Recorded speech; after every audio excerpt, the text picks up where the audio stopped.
So বন্ধুরা, আজকে তোমাদের সঙ্গে যে টপিকটা নিয়ে আলোচনা করবো সেটা হচ্ছে অনেকের চেস্টের সাইজ অনেক বড় রয়েছে, মার্সেল আছে, বাট যে চেস্টের যে ডেফিনেশন সেই ডেফিনেশনটা ঠিকঠাক নেই। যেমন আমাদের যে এই যে ইনার চেস্ট, এই ইনার চেস্টের জন্য আমরা যে ওয়ার্কআউটসগুলি করি, তো ইনার চেস্টটাকে অনেকে ইগনোর করে এবং পরবর্তী সময়ে তারা দেখাতে চায় যে আমাদের ইনার চেস্টটা ঠিকঠাক নেই। তো ইনার চেস্টের জন্য আজকে বেস্ট একটা তোমাদেরকে ওয়ার্কআউট দেখাচ্ছি।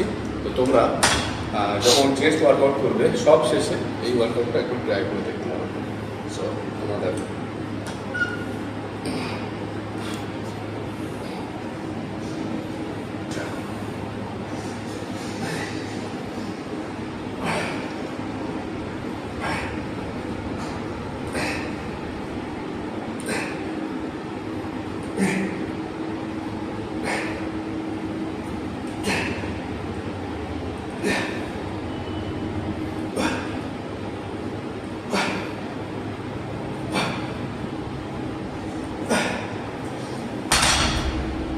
সো এই ওয়ার্কআউটটা তোমরা করলে তোমরা বুঝতে পারবে যে তোমাদের ইনার চেস্ট কেমনভাবে ট্রেন হচ্ছে। So thank you.